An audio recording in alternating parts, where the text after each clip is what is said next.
Welcome back to new video. ഇന്ന് നമ്മൾ നോക്കാൻ പോകുന്നത് ലെസൺ പ്ലാൻ എന്താണെന്നും എങ്ങനെ നമുക്ക് എഫക്റ്റീവായിട്ടൊരു ലെസൺ പ്ലാൻ തയ്യാറാക്കാമെന്നുമാണ്. അപ്പോൾ ലെസൺ പ്ലാൻ എന്താണെന്ന് വെച്ചാൽ നമ്മളിപ്പോൾ ഏതെങ്കിലും ഒരു സ്ഥലത്ത് പോകുന്നതിന് മുമ്പായിട്ട് നമ്മൾ കുറേ പ്ലാനൊക്കെ ഇട്ട് അവിടെ പോയിട്ട് എന്തൊക്കെ ചെയ്യണം, നമ്മൾ എങ്ങനെയൊക്കെ ഫോട്ടോ എടുക്കാം, ഏതൊക്കെ പിക്ചേഴ്സിൽ, അങ്ങനെയൊക്കെ നമ്മൾ ഒരുപാട് പ്ലാൻ നമ്മളിടും. അതുപോലെ ഒരു ടീച്ചർ ഒരു കുട്ടിയെ പഠിപ്പിക്കാനായിട്ട് വരുന്ന ടൈമിൽ ആ ടീച്ചർ എത്രത്തോളം പ്ലാൻ ചെയ്തിട്ടാണ് വരുന്നത്, അതായത് ആ ഒരു കുട്ടികളെ എങ്ങനെ പഠിപ്പിക്കാം, ആ കുട്ടികൾക്ക് ഇന്ന് എന്തൊക്കെ കാര്യങ്ങളാണ് പറഞ്ഞു കൊടുക്കേണ്ടത്, ആ കുട്ടികളെ എങ്ങനെ ഒബീഡിയൻ്റ് ആയിട്ട് ക്ലാസ്സിലിരുത്താം, അങ്ങനെയൊക്കെ ഒരു ടീച്ചർ, അതായത് ഒരു ടോപ്പിക്ക് എങ്ങനെ പഠിപ്പിക്കാം, ആ ടോപ്പിക്കിനെ എങ്ങനെ എഫക്റ്റീവായിട്ട് കുട്ടികളിലേക്ക് എത്തിക്കാം, എങ്ങനെയൊക്കെ ആ ഒരു ക്ലാസ് മെയിൻറ്റെയിൻ ചെയ്ത് കൊണ്ടുപോകണം എന്നൊക്കെ പറയുന്ന ഒരു പ്ലാൻ, ടീച്ചറിൻ്റെ ഉള്ളിലുള്ള ആ ഒരു പ്ലാനാണ് ലെസൺ പ്ലാൻ എന്ന് പറയുന്നത്. ഇത് ഉള്ളിലുണ്ടായിരുന്നൊരു പ്ലാൻ മാത്രമല്ല, ടീച്ചേഴ്സ് ആ പ്ലാൻ എന്ത് ചെയ്യണം, ഒരു പേപ്പറിനകത്ത് വരച്ച് കൊടുക്കണം. ഓക്കെ, അതൊക്കെ നമുക്ക് അക്കാഡമിക് ആയിട്ടുള്ള കാര്യങ്ങളാണ്. എല്ലാ ടീച്ചേഴ്സും ഓരോ മന്ത്ലി എന്ത് ചെയ്യുന്നുണ്ട്, ഓരോ ലെസൺ പ്ലാൻ വെക്കുന്നുണ്ട്. നമ്മൾ എത്ര പോർഷനാണോ പഠിപ്പിക്കുന്നത് ആ പോർഷൻ വെച്ചിട്ട് ലെസൺ പ്ലാൻ എല്ലാ തവണ എഴുതി വെക്കേണ്ടതാണ്. Okay, that doesn't matter. അപ്പോൾ നമ്മൾ ലെസൺ പ്ലാൻ എന്താണെന്ന് വെച്ചാൽ ഇത്ര കാര്യങ്ങളാണ് പറയാനുള്ളത്. അപ്പോൾ ഇന്ന് നമ്മൾ ഈ വീഡിയോയിൽ നോക്കാനായിട്ട് പോകുന്നത് പോയട്രി ലെസൺ പ്ലാനെ പറ്റിയിട്ടാണ്. ഓക്കെ, നമുക്ക് ലെസൺ പ്ലാൻ നമ്മുടെ യൂണിവേഴ്സിറ്റിയിൽ ചോദിക്കുന്നത് പ്രോസും പോയട്രിയാണ്. പ്രോസ് എന്ന് പറയുമ്പോൾ ഫിക്ഷൻ, നമ്മുടെ ഡ്രാമ എല്ലാം വരും. ഓക്കെ, പിന്നെ വരുന്നത് പോയട്രിയാണ്. അപ്പോൾ നമ്മൾ ഈ വീഡിയോയിൽ ചെയ്യാൻ പോകുന്നത് പോയട്രിയെ പറ്റിയിട്ടാണ്. ഓക്കെ, ആദ്യം തന്നെ അറിഞ്ഞിരിക്കേണ്ടത്, നമ്മളൊരു ലെസൺ പ്ലാൻ തയ്യാറാക്കുമ്പോൾ അതിൽ നമ്മൾ കൊടുക്കുന്ന ഹെഡിങ്ങുകളെല്ലാം ക്യാപിറ്റൽ ലെറ്ററിലായിരിക്കണം. അതുമാത്രമല്ല ഓരോ ഹെഡിങ്ങിനും താഴെയായിട്ട് അണ്ടർലൈനും ചെയ്തിരിക്കണം. ഓക്കെ, അപ്പോൾ ലെസൺ പ്ലാൻ 1 പോയട്രിയാണ് പറയുന്നത്. ആദ്യം എഴുതേണ്ട റൈറ്റ് സൈഡിലായിട്ട് name of the teacher trainee, അത് ഫുള്ള് ക്യാപിറ്റൽ ലെറ്ററിലായിരിക്കണം. ടീച്ചർ ട്രെയിനിയുടെ പേരെന്താണെന്ന് വെച്ചാൽ അവിടെ എഴുതുക, അത് നിങ്ങളുടെ പേരാണ് എഴുതേണ്ടത്. തൊട്ട് താഴെ നെയിം ഓഫ് ദി സ്കൂൾ, നിങ്ങൾ പഠിപ്പിക്കുന്ന സ്കൂൾ ഏതാണോ അത് കൊടുക്കുക. ആൻഡ് റൈറ്റ് സൈഡിലായിട്ട് സ്റ്റാൻഡേർഡ് പറയുക, സ്ട്രെങ്ത് പറയുക, ഡ്യൂറേഷൻ പറയുക, ഡേറ്റ് പറയുക. അതിനുശേഷം തൊട്ട് താഴെയായിട്ട് സബ്ജക്റ്റ്, യൂണിറ്റ്, ടോപ്പിക്ക്, തീം. അതപ്പോൾ നമ്മൾ പഠിപ്പിക്കാൻ പോകുന്നത് ഇംഗ്ലീഷാണ്. So subject is English. Unit ഏതാണോ അത് നമ്മുടെ ഇഷ്ടത്തിന് എഴുതാം. ഓക്കെ, നമ്മുടെ ക്വസ്റ്റ്യന് തന്നിരിക്കുന്ന പോയത്തിനെ ബേസ് ചെയ്തിട്ടുള്ള യൂണിറ്റ് നമുക്ക് എഴുതാം. Then topic, theme. ഇതൊക്കെ കഴിഞ്ഞതിന് ശേഷം ഇനിയാണ് മെയിനായിട്ട് വരുന്നത്. First point is content analysis.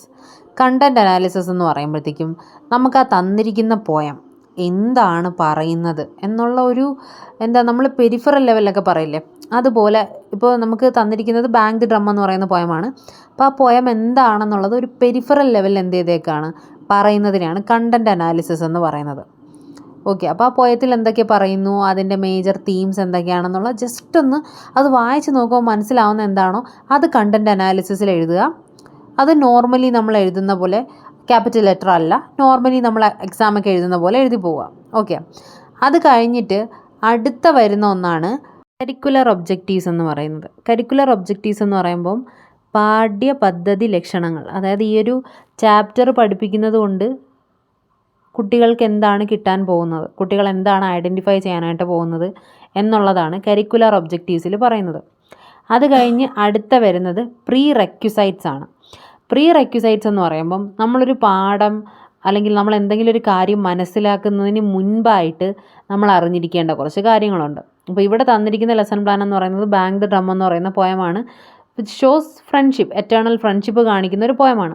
അപ്പോൾ അത് പഠിപ്പിക്കുന്നതിന് മുമ്പായിട്ട് കുട്ടികൾക്ക് എന്തിനെ പറ്റി അറിഞ്ഞിരിക്കണം, നല്ല വാല്യൂ ഓഫ് ലവ് അല്ലെങ്കിൽ ഫ്രണ്ട്ഷിപ്പിനെ പറ്റി അറിഞ്ഞിരിക്കണം, അല്ലെങ്കിൽ ഇതുപോലുള്ള കവിതകൾ കുട്ടികൾ ഇതിനു മുമ്പ് കേട്ടിട്ടുണ്ടോ എന്നൊക്കെയുള്ള കാര്യങ്ങൾ എന്ത് ചെയ്യണം, ഉറപ്പ് വരുത്തുന്ന ഒരു സെക്ഷനാണ് പ്രീ റെക്യുസൈറ്റ്സ് എന്ന് പറയുന്നത്. അപ്പോൾ പ്രീ റെക്യുസൈറ്റ്സ് പറയേണ്ടത് കുട്ടികൾക്ക് ഇതൊക്കെ അറിയാം എന്നുള്ള രീതിക്ക് വേണം നമ്മൾ എഴുതാനുള്ളത്. The learner has read and heard similar songs, ആ കുട്ടികൾ എന്ത് ചെയ്തിട്ടുണ്ട്, ഇതുപോലുള്ള കവിതകൾ കേട്ടിട്ടുണ്ട്.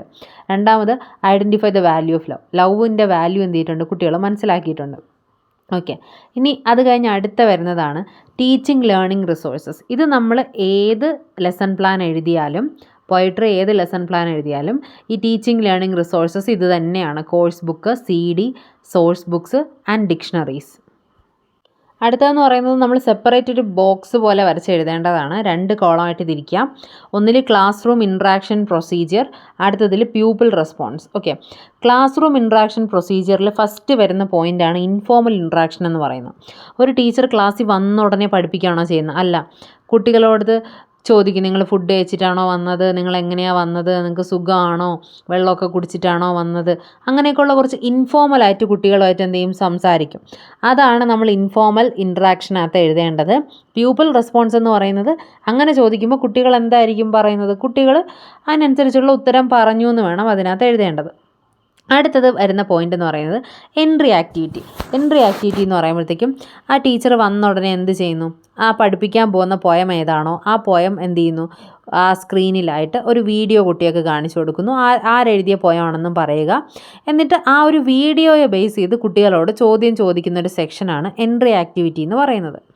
ഓക്കെ, അവിടെയും പ്യൂപ്പിൾ റെസ്പോൺസ് എന്ന് പറയുന്നത് എന്താണ്, കുട്ടികൾ വളരെ ആക്റ്റീവായി ഇരുന്നു എന്ന് വേണം എഴുതാനുള്ളത്. അത് കഴിഞ്ഞ് അടുത്ത ഹെഡിങ് ആണ് ലിങ്ക് ടോക്ക് എന്ന് പറയുന്നത്. ലിങ്ക് ടോക്ക് എന്ന് പറയുമ്പോൾ ഡയറക്റ്റ് ആ ഒരു ടീച്ചർ പോയത്തിലേക്കല്ല പോകുന്നത്. ടീച്ചർ എന്ത് ചെയ്യും, ആദ്യം ഓദറിനെ പറ്റി ഒരു കോളം കാണുമല്ലോ, എബൌട്ട് ദി ഓദർ സെക്ഷൻ വായിക്കുന്ന ആ ഒരു ടോപ്പിക്കാണ് ലിങ്ക് ടോക്ക് എന്ന് പറയുന്നത്. ഓക്കെ, അപ്പോൾ എത്രാമത്തെ പേജ് നമ്പർ ആണെന്ന് പറയുക.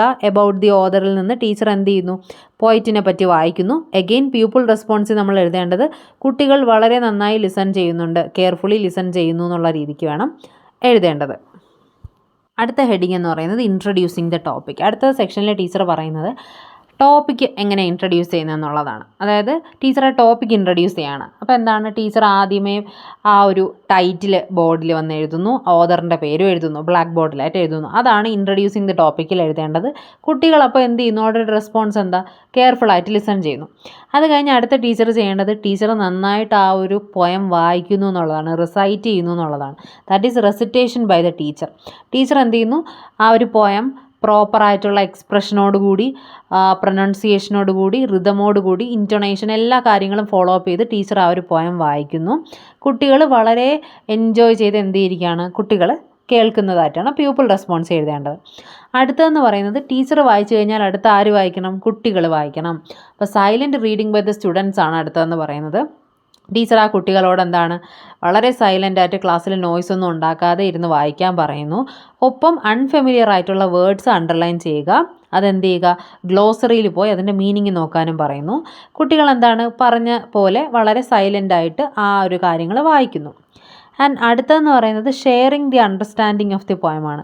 അപ്പോൾ കുട്ടികൾ വായിച്ച് മനസ്സിലാക്കിയ കാര്യങ്ങൾ അവർ തമ്മി പറയുക എന്നുള്ളതാണ് ഈ ഷെയറിങ് ദി അണ്ടർസ്റ്റാൻഡിങ്ങിൽ പറയുന്നത്. അവിടെ പ്യൂപ്പിൾ റെസ്പോൺസ് എന്താ, കുട്ടികൾ ആ ഐഡിയാസ് ഷെയർ ചെയ്തു എന്നുള്ളത് തന്നെയാണ്. അടുത്ത സെക്ഷൻ എന്ന് പറയുന്നത് സ്കാഫോൾഡിങ് ക്വസ്റ്റ്യൻസ് ആണ്.